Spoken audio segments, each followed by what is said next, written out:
Hello, everybody. Welcome back for Module 2. We are looking at the French uh, revolutions. And so we are spending this first week talking about France. We're spending our second week talking about Haiti. Clearly, they're very intertwined. And as you can see from the Module 2 essay assignment, we're also connecting both of these revolutions to the American Revolution, right? Putting it all into the context of the Age of Revolutions. So, just like I did for the earlier lectures, we're going to continue to just do a short lecture here that you can listen to first, draw out some key themes that you want to think about as you go through the readings, and then help you think about where to take this for your next essay assignment. So, we don't have the exact same questions that we have with the American Revolution, in part because the revolutions have some key differences, right? We still have the same question about what leads us to the point of revolution. And there's some things that you want to make sure you understand about the French Revolution in particular, especially if you're somebody who, excuse me, is not as familiar with the French Revolution, right? First and foremost, the main difference for the French Revolution in comparison to all of these other revolutions we're covering in the Age of Revolutions is it doesn't exist as a colonial entity, right? It is an old country that has its own colonial entities, which we will talk about in regards to Haiti, right? So we've got this empire that is run under a monarchical system, and so it has some unique concerns and conditions that have to be addressed as a result of its position in a global context, right? So it's not some, far away,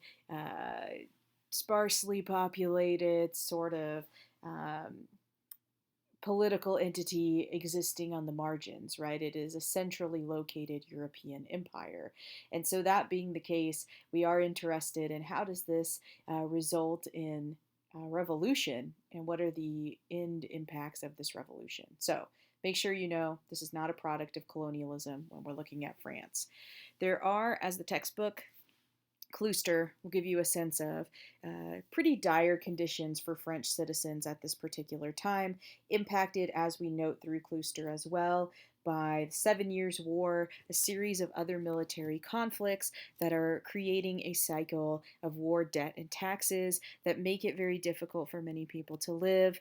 And so you have quite a bit of discontent at a very basic level, right? Because one of the key sort of dynamics that we've been covering up to this point is to what degree, right, do we feel like there's ideological components that motivate people towards revolution? To what degree are there really clear, tangible problems within the society that people are seeking to change? Right? So we know that there's these really tangible problems. We've also got a feudalistic system that exists, right? The ability for a small percentage of people really to own the land and cultivate the land, and the role of everyone else within this society, sort of the hereditary rule as a result in a lot of these regions throughout France, make it a life in which many people are discontent, right? So there's that component of it that we want to keep in mind, especially as we see how does the revolution respond to these concerns over the course of the revolution itself. But also the other major component that we are concerned about, right, is what's going on in the political arena. So I know it's not always the most interesting topic to kind of delve into the nitty gritty of historical politics, unless you're somebody that's really into political history. But at a basic level, right, you want to understand that there's a system that has been in place for some time, specific to France, which is not just about the monarchy, right? Although the monarchy is in place at this time, there are two major institutions, right? There's the monarchy and then there's the Catholic Church, both of which France, right, is a part of. So there's that component, but we also want to understand the level of representation that different groups have within this political system as we have a sort of evolution of political agreements and decision making between the monarchy and his subjects, right? The king's subjects, because we don't really, sometimes we oversimplify, and I think I may have mentioned this in an earlier lecture, that an absolute monarchy existed. And the chapter in Klooster will show you that this is not true, right?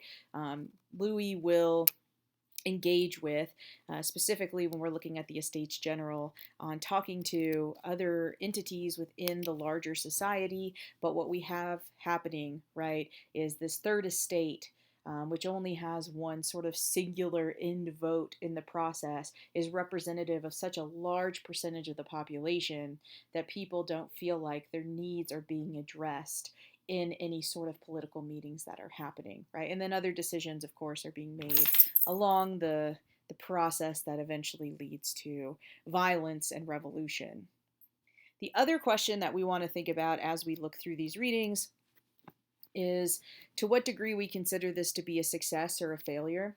It is an interesting question with the French Revolution, and we kind of have to push ourselves beyond the understanding of, say, an American Revolution, which is what we tend to be more familiar with, right? Because an American Revolution has a very sort of clear beginning and end, right? There is an attempt to, at a certain point, declare independence, right? And then formulate a new nation run under principles tied to the Enlightenment. And so we can very kind of clearly see how this plays out. But in the French Revolution, right, we've got these Enlightenment ideals, which are really key to understanding the sort of governance that people are seeking to create. But at the same time, we know as the revolution goes forward, that things devolve into eventually the reign of terror, right? A sort of constant state of revolution, but in sort of doing away with some of the Enlightenment ideals to continue to promote certain regimes, right? Or in the case of the terror as well, and the nationalization of French society, downplay or override the concerns or the identities of people in the surrounding empire and other regions, right, to create this sort of unified state. And so this is one period in which we could say, how successful do we consider the revolution to be? And then secondly, right, we know that we, in the case of the French Revolution, doing away with the monarchy, overthrowing the monarchy, and then eventually falling under the rule of another authoritarian leader in Napoleon, right? So if we're kind of asking ourselves the question of how we measure success or failure, this is where I want to really briefly just delve into this key document that we associate with the French Revolution. Will come back to us next week when we look at how it affects Haiti, and that is going to be this Declaration of the Rights of Man and the Citizen, right? Because when we're looking at the French Revolution, again, we tend to think of it in regards to our own understanding of the world around us. And so you may, read the textbook chapter and kind of have this idea that it's supposed to be like a Declaration of Independence, or it's supposed to be like a Bill of Rights sort of document, actually. People tend to associate it quite a bit with the Bill of Rights because if you actually look at the document, it has some similar sort of layout in place. But fundamentally, the Declaration of the Rights of Man and the Citizen is different from the Bill of Rights. It's not intended to be a governing document. It's not created at a time in which the new nation is already forming. It is something that is coming into being in the early stages of revolution through the National Assembly, right? This bringing together of this third estate. In terms of representation, of which there's a huge diversity of people with a bunch of different ideas about how they would like the nation to go if it in fact becomes a new nation, right? And kind of this idea that maybe potentially this document would be used in the creation of a new nation state. But it's not the same thing as something like a Bill of Rights where we've already won the war, we are creating a new governing document, we are explicitly stating in the document, these are the powers of the government and these are the powers of the people, right? So in that sense, the document doesn't work that way, and so we have to understand it on its own terms, which it's much more of a manifesto, right? So when we mean that it's more of a manifesto than a governing document, means that it has much more of a cultural impact that is much further reaching than maybe it was even initially intended to be. As we'll see in the case of Haiti, very influential in regards to advancing ideas to ending slavery, both in terms of what's going on in Haiti, but support by people in the empire in France. So there's that component kind of going beyond its original intentions and influencing other groups of people. The textbook also will briefly mention the role of the document in influencing women, right, and rights for women. But it ultimately, what the document does, right, is it presents these sort of ambiguous ideas, but fundamentally articulates Enlightenment era ideals that reverberate out from the original creation of the document. And because it's so abstract and ambiguous, it can be malleable. It can be used in a variety of situations for a variety of different types of countries or situations or peoples. And so we have the usage and the understanding of the document going much further beyond the bounds of what it was initially intended to do. So that being said, there is a couple things that I want to talk about in terms of this question of global impacts, because as you'll notice, um, the question that you're going to be asked for the Module 2 assignment is going to ask you to kind of compare and choose a revolution amongst the revolutions that we have covered up to the point of the end of Module 2. So I do want to focus a little bit on what exactly we want to understand about what's going on in France in a Atlantic world global context as we are covering this course and where we see these impacts really playing out. And then it's up to you in your writing of your essay. What are you more convinced by in terms of relevance and impact in comparison to Haiti and in comparison to the United States? So firstly, right, key themes, as Klooster talks about in every revolution, including the American Revolution. Democracy does not take root in the French Revolution, right?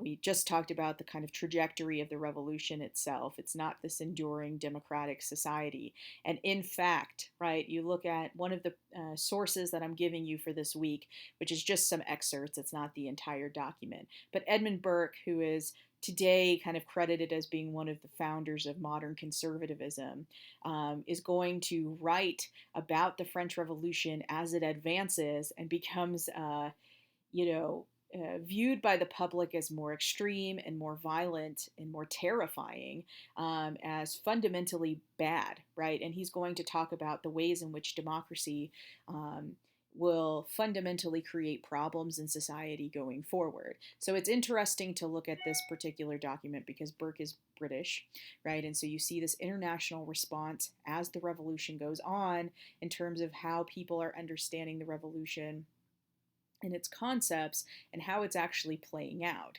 And so you want to get a sense of, right, these ideas that are present in our understanding of what democracy and liberty and republicanism are, and our intentions, what we think our society should look like, are very different from what we see taking place at the period of the American and the French revolutions and the Age of Revolutions, generally speaking.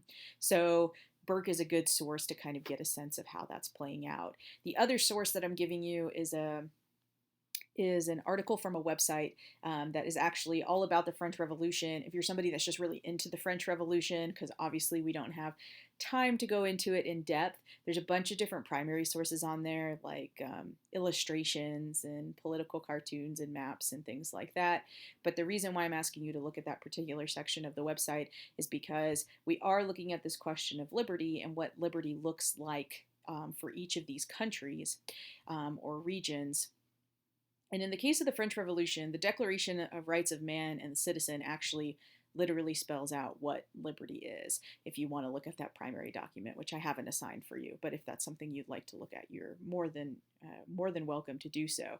But this secondary source will also generally pretty much give you a sense of the evolution of these ideas of equality and liberty within France, and essentially how they understood this concept, how it's actually playing out in reality, and in terms of global impacts, what's going on after the point of the end of the revolution, right, which is the ascendancy of Napoleon, essentially. Um, the other thing I want to briefly mention is the podcast, which you probably have noticed by now, we're going back to the same podcast, Ben Franklin's World, which is a great podcast, just generally speaking, if you're interested in kind of colonial, early Republic America. There's a bunch of different really nice topics and conversations with scholars if you're somebody who prefers to listen rather than to read.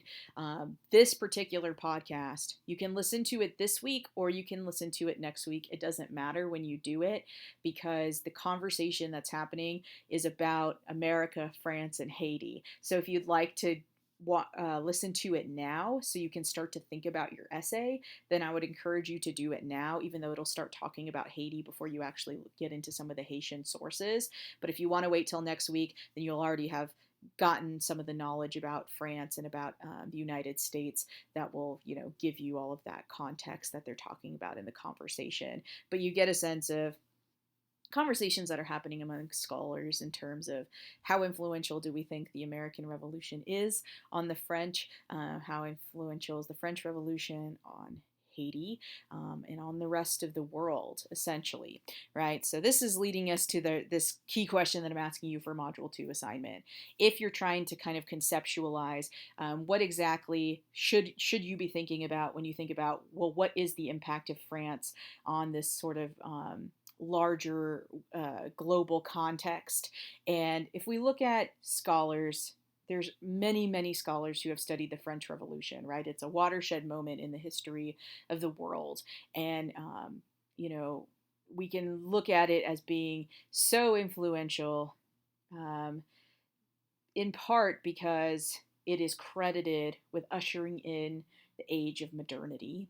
If you remember from the first week lecture where I introed revolutions, I talked about Hobsbawm and really kind of just combining the French Revolution with the Industrial Revolution to show that this is kind of the emergence of a modern age, right? This is the point in which we understand and disseminate the ideas of enlightenment out into a larger populace. And so the French Revolution, because of its position on the world stage, its physical location in Europe, and its engagement with other European entities is really significant in that regard, right? It advances these ideas like we see in the document, right, the manifesto that I just talked about, that causes this massive ripple effect throughout Europe, right? And in a way that the American Revolution doesn't necessarily do, because it doesn't have the same context, right?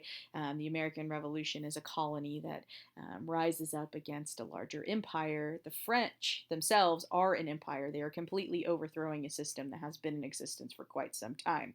So that being the case, right, turning against or rebelling against not just the monarchy, but the Catholic Church, and reducing the power of the Catholic Church on these empires going forward, right? The spread of the ideas of enlightenment, which are now so embedded in most regions, if not all regions, throughout what we would now consider to be the West, and even just in terms of global conversations about what we feel like governance should look like, how we understand the nation state in the period of the Terror and Robespierre, the rise of the idea of nationalism, right? Really being tied to an idea of being French and a French ideal, continue to grow and is still present in our sort of global political context today, right? Really being tied to the nation and the idea of a national identity. And the series of revolutions and uprisings and revolts that are happening throughout Europe sort of culminate and can be traced back to the French Revolution, going all the way up to the Russians, right? And the start of, the Bolshevik Revolution, communism, the rise of the Soviet state. And so all of these impacts, we can see their origins being traced back to the French. That being said, right, we can talk about the fact that the Americans had a degree of impact on the French themselves. You can look at somebody like Lafayette, right, who was helping in the American revolutionary effort, who comes back to France, right, conversations with Jefferson, who had many connections to France as well. And so, again, this is up to you to determine when you write the essay, what do you feel like was the most influential sort of revolution in the age of revolutions, which is the kind of the seminal moment that solidifies this age. And so the other thing that you want to keep in mind, but we'll come back to this next week, is the influence on the eventual ending and destruction of slavery as an institution. We can also trace in some ways back to the French because of what happens in Haiti. I'm going to end here a module 2 assignment. So I've already mentioned the big question you're asking yourself and you're answering for this module 2 assignment is you've got to look between these 3 revolutions that we've covered through the end of this module. Which one is the most impactful? I'm talking about long-term and short-term, right? What's going on in the age of revolutions, reverberations past the age of revolutions to the degree that we've covered them in class. I'm not asking you to do any sort of outside research in this regard, but where do you see the most impactful change coming as a result of one of these revolutions? You have to choose one for the purposes of the essay. You're making an argument, just like you did with Module 1. So remember, this is in the context of the Age of Revolutions. It is including the United States, right, and the American Revolution. I will talk more about this for the next week for Haiti. So until then, I hope you enjoy the rest of your week, and I will see you back here next time.